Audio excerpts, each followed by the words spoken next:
출애굽기 23장입니다. 앞장에 이어 전반부 1절에서 19절에는 계속적으로 모세에게 주어진 시내산 율법 조항의 결론적인 부분을 언급하고 있습니다.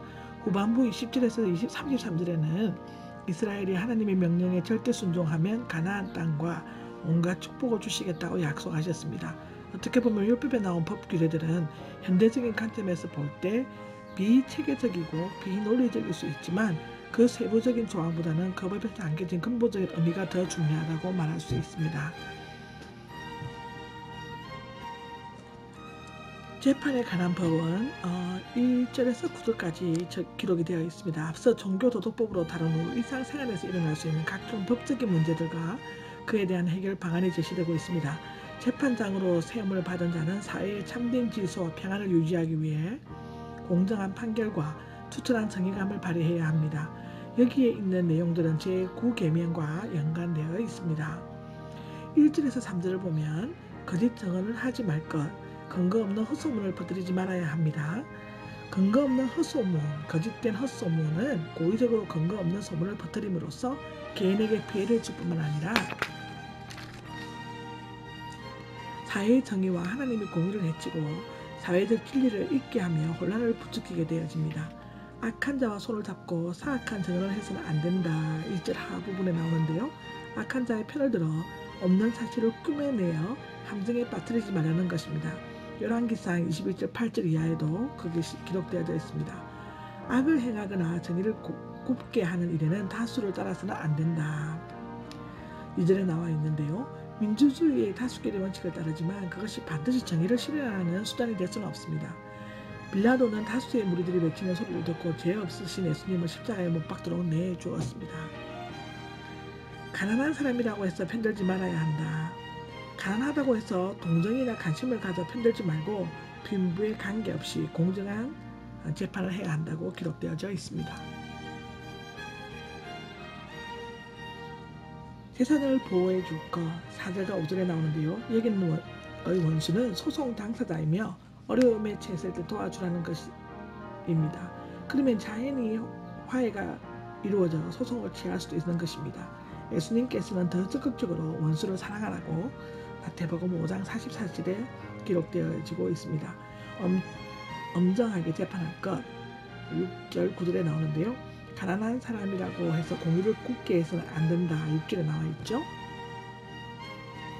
앞의 절은 편드는 것이었고 여기에서는 가난하다고 무시하지 말라고 공정한 재판을 하라는 것입니다. 거짓된 고발을 멀리해야 한다는 기록이 있는데요. 7절에 그 이유는 거짓된 고발로 죄 없는 사람과 의로운 사람이 죽게 될 수 있기 때문입니다. 이것은 재판장의 법정 살인이라고 하기도 하죠. 이것은 악인들이 자주 사용하는 방법입니다. 뇌물을 받아서는 안 된다. 8절에 나와 있죠. 뇌물은 사람의 눈을 멀게 하고 의인의 말을 굽게 하며 판결을 그리게 하기 때문에 사악한 범죄로 간주되었습니다. 시편 26장 10절에도 나와 있죠. 이방 나그네를 억압해서는 안 된다. 9절에 나와 있는데 앞에서는 포괄적인 의미에서 나그네, 히브리인들 중에 사는 이방인들을 억압하지 말라고 하는 것이었고 여기에서는 재판할 때 이방인이라고 부당하게 판결하지 말아야 한다고 기록되어져 있습니다. 모든 사람은 하나님 앞에서 평등하며 또 이스라엘 백성은 이집트에서의 노예 생활을 통해 나그네의 심정을 잘 알 것이기 때문입니다. 9절에 나와 있습니다. 안식년일과 절기 준수에 관한 법인데요. 이스라엘이 가나안에 정착하여 농경 생활을 할 때 지켜야 하는 절기에 관한 규정들이 제시되고 있습니다. 안식년에 관한 법인데요. 10절에서 13절에 기록되어져 있습니다. 여호와께서는 안식년 10월과 11월과 안식일 12일에서부터 13절에 나와 있고 제4계명을 학대에서 교훈하였습니다. 안식년은 이스라엘에게 하나님의 토지의 소유자이시며 믿음으로서만 그들의 것이 됨을 상기시킬 뿐만 아니라 토지를 경작한 후 7년 되는 해에 그 땅을 묵혀둠으로써 가난한 자나 짐승으로 하여금 땅에서 나는 소산물을 먹도록 하기 위함이었습니다. 이것은 10절에서 11절에 나와 있죠. 이런 사회적 의미 외에 안식년은 하나님께서 토지의 소유권을 가지고 계시며 또한 그 땅의 소출이 하나님께로부터 나온다는 것을 고백하는 종교적인 의미도 있습니다.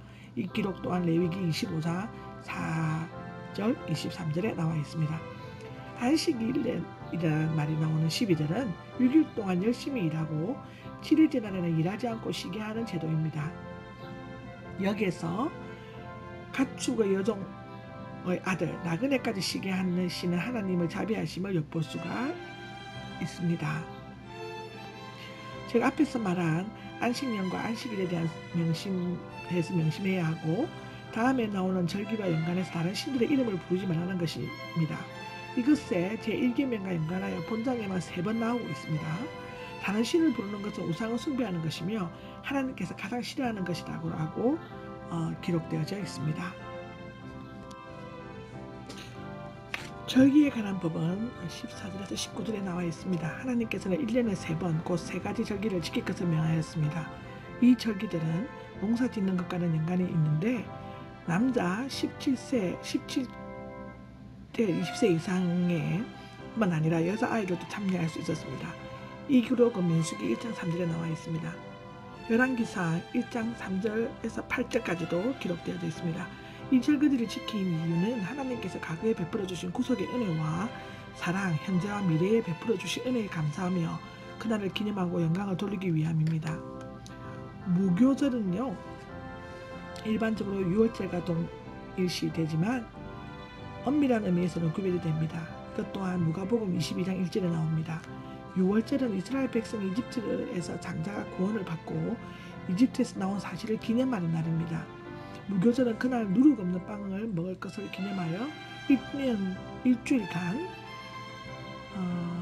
월 15일부터 20일까지 따라서 15일은 6월절과 무교절에 중복되는 기간입니다. 그것을 기념하는 날입니다.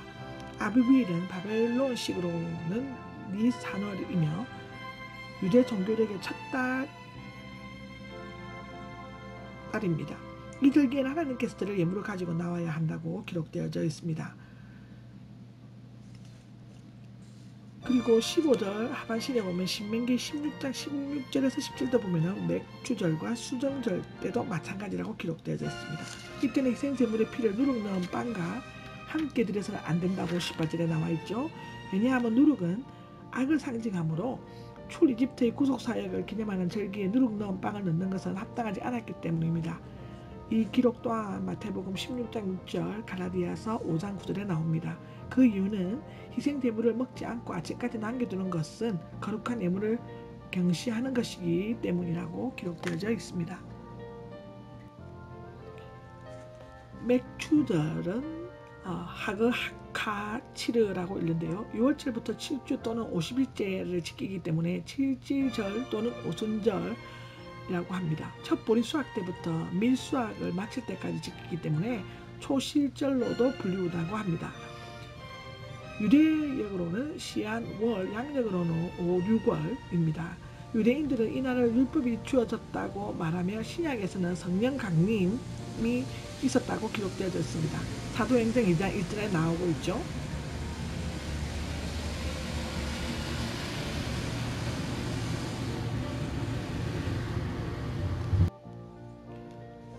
수장절, 초막절, 장막절, 성막절로도 불리며 모든 추수가 끝나고 포도나 올리브를 잡는 일도 마무리된 후 큰 기쁨으로 지키는 절기입니다.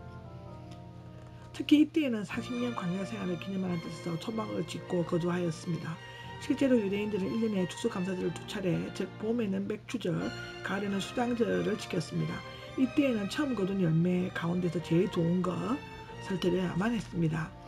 염소 새끼를 그 어미의 젖으로 삶아서는 안 된다. 이것은 당시 가나안인들이나 유목민들이 고기를 맛있게 먹기 위해 또는 우상 숭배나 주술적인 목적으로 행했던 것입니다.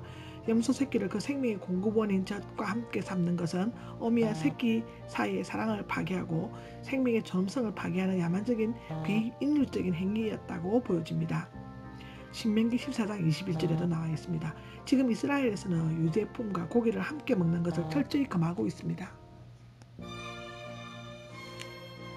가나안 땅에서 지켜야 할 법은 언약서의 결론 부분 또는 부칙이라고도 할 수 있으며 당위적 명령보다는 앞으로 가나안 땅에 들어간 이후에 이스라엘 백성들이 지켜야 할 조건부 규례들과 행동 지침, 하나님의 위로와 축복의 약속이 들어있습니다. 여호와께 순종하면 축복, 여기에서 사는 사자, 제사장, 예언자, 왕 등을 의미하는데 때로는 모세 또는 여호수아도 의미하기도 합니다. 이스라엘의 수호천사로 해석하기도 합니다. 아마도 미가엘인 것 같습니다. 그러나 그가 죄를 사할 수 있는 것으로 볼 때 여호와 자신이거나 이스라엘의 구원자 또는 장차 인류를 구속하실 성육신 이전의 그리스도이실 것입니다. 그는 구약에서 하나님의 대리자로서 수시로 역사하셨습니다. 만일 그의 말에 조심하여 반항하지 않고 순종하면 너희 원수들에게 원수가 될 것이며 즉 친히 나서서 직접 가나안을 대적하고 이스라엘을 보여줄 것이라는 말입니다. 그리고 가나안 사람들이 있는 곳으로 인도하여 그들을 전멸시킬 것입니다. 만일 그들의 신들에게 경배하지 않고 그 신앙들과 우상 기둥 등을 깨뜨려버리고 여호와 하나님을 섬기면 양식과 물의 복을 내리고 질병을 없애주며 자녀를 낳게 하고 수명을 채워줄 것이라고 25절 26절에 기록되어져 있습니다. 이스라엘에게 땅을 점차적으로 줄 것임은 그들의 원수들은 하나님께서 혼란케 하시기 때문에 말벌을 피하여 달아나는 것처럼 그들이 달아날 것이라고 기록되어져 있습니다. 민수기 22장 3절에 기록되어져 있죠. 하나님께서는 그들을 1년 동안 내쫓지 않고 조금씩 주실 것입니다. 만일 즉시 그 땅 모두를 한꺼번에 주셨다면 이스라엘이 그 땅에 경작하기 전에 황폐해지고 더 짐승들이 많아져 그들을 해치게 될 것이라고 29절에 나와 있습니다. 실제로 여호와 수아가 가나안 땅을 완전히 정복하는 거의 7년이 소요되었습니다.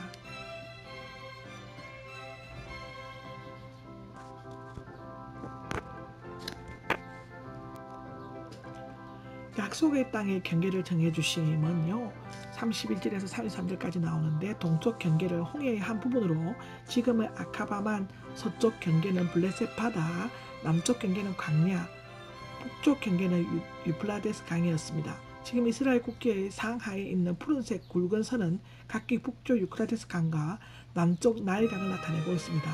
이 언약은 아브라함 때 주어졌고 다윗과 솔로몬 때 대부분 성취되었습니다. 가나안 주민들과 언약을 맺지 말고 그 땅에서 살지 못하게 해야만 한다. 그 이유는 그들의 신들을 경배하면 그들이 그것이 덫이 되어 죄를 범하게 될 것이기 때문이었습니다. 그 후 이스라엘의 역사는 이 말씀이 사실임을 입증해주고 있습니다. 아멘. 출애굽기 23장의 히브리어를 공부하겠습니다. 23장에 1절에 나오는 거짓된 풍설은 세마 사웨스입니다. 사웨는 약하다, 헛되다, 거짓되다이고 세마는 소문, 소식, 결합된 말입니다. 불건전하고 헛된 풍문을 말하죠. 3절에 나오는 두둔하지는 하다르로 있습니다. 부풀다의 뜻으로 유래한 말로 지나친 호의를 보이며 옹호한다는 말입니다. 9절에 나오는 사정은 네페시, 감정, 느낌, 다양한 감정의 처소로서의 마음을, 심령, 소원 등을 말하고 있습니다. 12절에 나오는 숨을 돌리라는 나파시인데요. 원뜻은 거세게 숨쉬다이며 한숨을 돌리다, 일로부터 해방되어 쉬다는 뜻입니다.